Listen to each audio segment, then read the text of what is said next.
Good morning. First of all, thank you, April and Heather. That was fantastic. I don't know.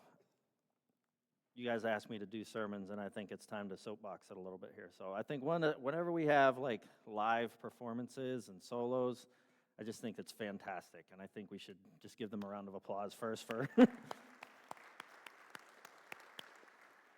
So thank you guys for that. So. My name is David Saintz, and for those of you who haven't met or interacted with me yet, just a little background. I'm not native to Western New York. I'm from about 2 hours away, but my lovely wife, she is native to Western New York. She grew up in East Aurora, and when we started having children, got married, we decided to settle down and stay close to home. So that's why we're here. We live, you can probably throw one or two rocks and make it to our driveway. We live right across the street, and we are very much a loud and boisterous part of this neighborhood. So, we're always outside. We always have kids doing stuff. So my wife runs a lovely gardening business and has wonderful gardens outside of our house, so we're always outside. So if you're ever around, feel free to stop by, say hello, or be quiet, either one of the two. But we're there, and when I was asked to deliver a sermon, I was very much excited and even more so terrified. But it's actually not too taxing, because another part about me is I grew up in, as many of you did, going to church. One of the driving factors in my upbringing in the church was when my grandmother, and she was very much interested and convicted in our own walk with God. And when I say that, we all lived. We had a big family. We had couple of different cousins, aunts, and uncles. So we would always visit my grandmother at her house. And when we would all come into town, it would be, the weekends or whatever, we would visit, and one of the traditions was we would go to church with her on Sunday, and it was a non-negotiable. Everybody would go. And she would go early, and then we would all meet her there afterwards. And we would never really talk about it. It was just something that we did.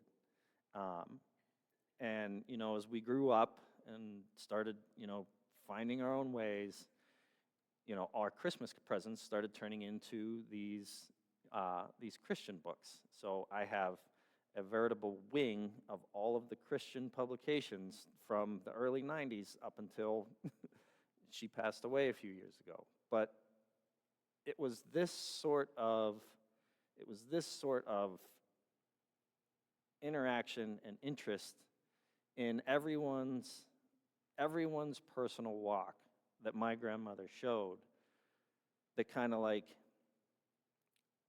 brought me to my first initial sermon, right? Because one of the things I always learned, and this was whether we were going to church with her or this was when we were going to our own church, was when I always went to church growing up, it didn't matter where I was in my life, what I was doing, any of the choices that I had made, any of the good choices that I had made, any of the bad choices I had made. It brought me to church, and whenever I was in church, I would hear something that would help me process what was going on in my life. So it was when I was younger, whether I didn't do well in school, or when I was older, it was, what am I going to do with my life? It was on every corner of every spectrum I could have thought. It was, I could go to church on Sunday, and I could walk out with a piece of knowledge or information or direction that would help me going forward, process the past, and looking at going forward. And when I was thinking about what I would talk about here today, the title for the sermon kind of came to me as part of like an amalgamation of all these different pieces, and it kind of coalesced based on something my father told me when I was, playing sports and growing up. I would often get upset. The term uncoachable was thrown around once or twice, but it makes sense to me now. And I remember one particular conversation we had, I would get upset with, other people doing things or not doing things, or how things were affecting me. And he kind of looked at me and he said, you have to make adjustments. You have to not make excuses. Make adjustments, not excuses. And it was one of those like poignant moments in your life where everything comes to a screeching halt, because that was an important thing that he just said. So make adjustments, not excuses, stuck with me. And I kind of looked at him, and then he followed it up with, you have to hold yourself to a higher standard. And since that moment, through the rest of my life is figuring out what that means. But the more I think about it, the more I'm involved with the church, having kids, growing up, it starts making more sense, because a higher standard is not an elevated standard, it's a spiritual standard, because you're not trying to live your life based on what other people think you should do. Your own walk and your own walk with faith is an incredibly personal, reflective situation that nobody else is ever going to understand. And that is for each and every individual person. And for me, when I was thinking about this and trying to explain this, and I may or may not be doing a good job of it, but to hold yourself to a higher standard is to take your own walk with faith and reflection into account. And that is to try and live your whole life and make these decisions, not as a grand body of work, but every day, in every scenario, right? It's when you're driving and somebody cuts you off. Do you throw them the bird or do you not, right? It's when you're out to eat and your order goes wrong. Do you get upset or do you not? And it's these little micro choices that build into these macro choices. And it's not always the negative things. It's not always something negative happens in your life or something is frustrating the daylights out of you, right? It's the good things. It's how do you react in the good things? How do you process the things in your life that are going well? Because when it comes down to it, the higher standard, the spiritual standard, is how we all are walking our own faith and our own path. And that reflects in some of these readings that we went through today, right? Because when we talk about what goes into your mouth is not what defiles you, it's what comes out of your mouth, right? Those are the choices that you make. Those are the choices that lead to the defilement, what they were talking about. It's not what you do, because everyone is not perfect. No one is perfect. There's one guy. Everybody knows that. So living our lives as it relates to this walk is a very personal thing, and I think it is a very present moment in the church as well. Because when there is uncertainty, when you are looking for direction, it shows that God is working not only in our personal life, but in our church life, right?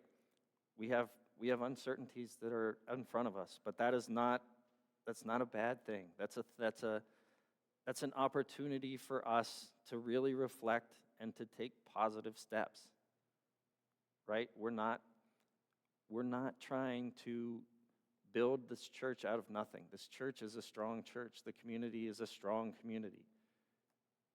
And I think what we're looking at right now is how we are supposed to fit. It's not what works for us, it's how we are supposed to fit. So it's how our life is supposed to affect and bring change through the church.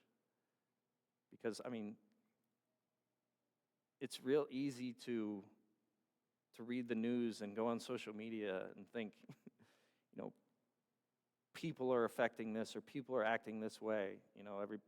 It's real easy to go into a camp and it's like, Trump's destroying this country, or it's because Biden did it first. And it's like, well, because Trump did it first. It's real easy to look at that. But that's out there. That's the world. And when I was looking for what I was going to say here in this sermon, I prayed a lot about it. And the more I prayed, the more evident it became that we should really be reflecting on our own personal life, and not in an admonishment type of way, not like this way is better, but just like I did when I was growing up. Like I would go to church on Sunday, and I hope maybe everybody here watching at home can just take a minute and think, I can do things a little differently, or I can help a little bit more, or maybe I was not that mad at what happened earlier. Maybe the kids are not as frustrating, but maybe this week, as we come out of this service, hopefully everybody can realize that it's not the standard that everybody else holds for each other. It's the higher standard. It's the spiritual standard that everyone should hold their self to. Because it doesn't really affect anybody else. And the more you pay attention to it, and the more effort you put into it, the more fulfilling it could be. That is 100% a personal observation. Because it's not a order or marching orders. It's in my life, as I've tried to hold to a spiritual standard, the noise falls away. And the clarity and the comfort and the confidence replaces all of that. So it's not an elevated standard, it's not anybody else's. It's a spiritual standard, and that's what I meant by a higher standard. Not different. Just a very personal, reflective, higher standard. So, it was a little deep, but I appreciate the opportunity to come and give a sermon and to work with all the great people that we have here. I think we have a very strong, very knowledgeable, very confident community. We feel a little bit at sea, but it's not adrift. We are just looking for the light and the lighthouse. It's there, and we'll find it. It's a struggle, but the more I am involved and the more I talk to people, the more confident I am that we will be okay. So, thank you all for letting me come and deliver a little bit of a soapbox speech, but I feel it's very important that we look at these things and we talk about it.